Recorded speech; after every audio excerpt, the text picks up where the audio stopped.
Hello guys, so next we're going to be looking at the Hunter cards from the Wailing in the Caverns mini-set, and the first one we're going to be taking a look at is the Serpent Bloom.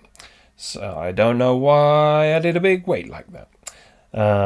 Maybe because it's kind of got a cute little picture here and I wanted to build it up. But this is kind of a powerful effect. Free cards, 0 mana cards are always potential to be explosive. And we do have some spell synergy now in Hunter with the cold card pack runners.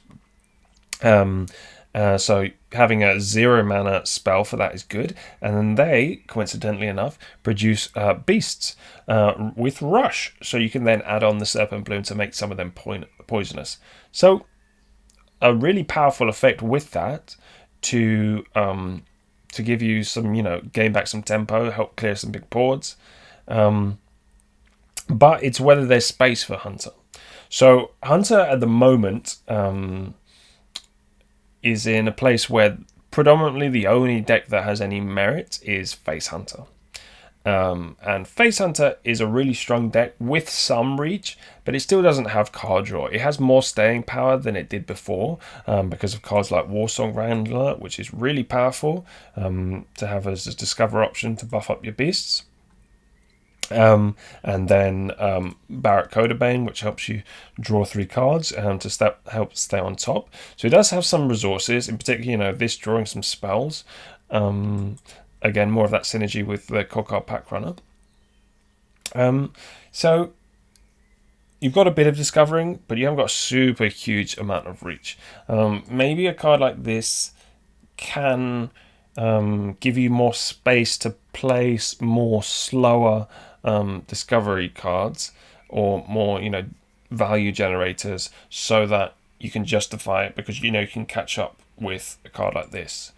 So maybe you can play a bit of a slower Hunter potentially. I'm not sure. It's unlikely. Cards like Pack Coder seem like they would be the nuts. It's just like a 3/3 mana beast with the potential to give you more value, but you just don't really get the cards that you want because you're only getting one of each, so it never quite works out how you wanted to. So I don't know that you can justify a card like this. But it's cool. It's a 0 mana card. If Lock and Load Hunter was ever a thing, we pray and hope, then this would be super cool. But powerful effect. Maybe you can run this as a one-of if you just have to, because you're placing a meta where there's so many taunts. But really, I think you're just Hunter and you need to be killing them, and this doesn't do that.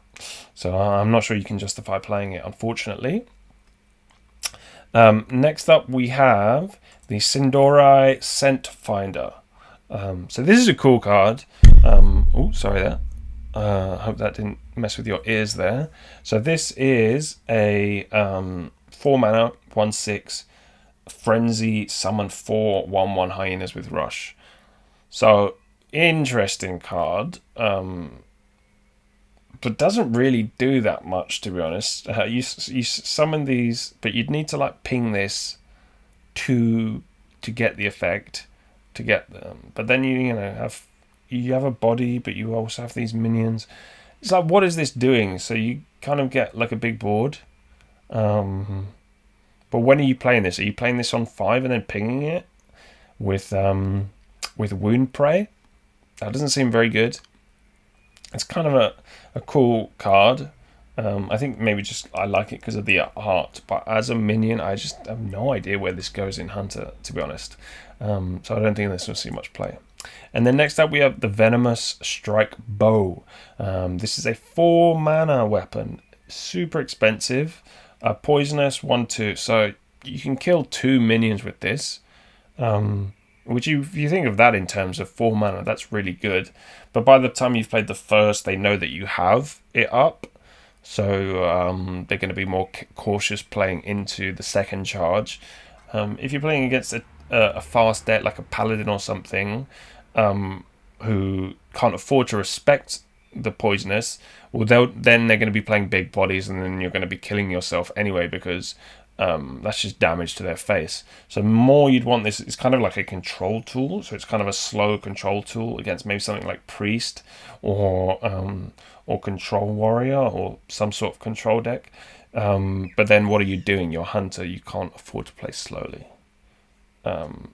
Yeah, so I don't think it really works. And in some of the slower versions of Hunter that I've seen, where you're playing True Aim Crescent and you're trying to buff up a big trampling Rhino so that you can get a huge amount of power spike by attacking that into one minion, then you use True Aim to attack it into another and then getting another overkill on that.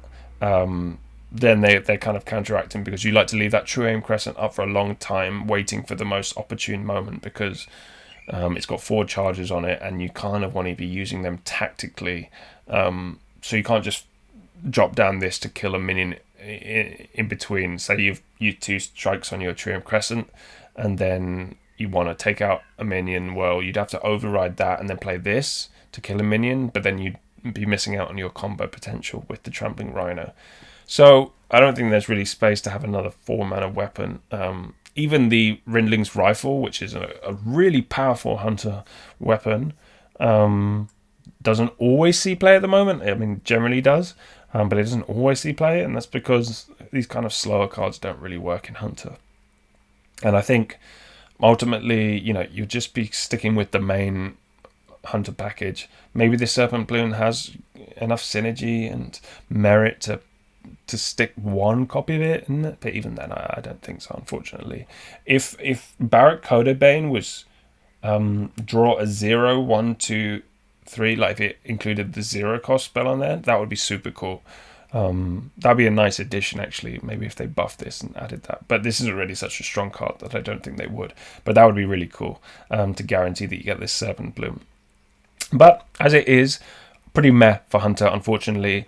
I'm not a huge Hunter fan generally, but I really liked the Face Hunter archetype, this expansion, for Forging the Barrens. I thought it was really interesting having these kind of control tools with Pack Runner, slightly more slower but really powerful cards like Warsong Wrangler. I really liked it. Even Tame Beast is kind of cool, but again, Tame Beast doesn't see that much play because you can't justify it with the draw. If there was draw, you could use Dire Frenzy as well. Hunter could be really cool, but there's just not. So that's it for Hunter, guys. See you guys in the next video, keeping up with Wailing in the Caverns.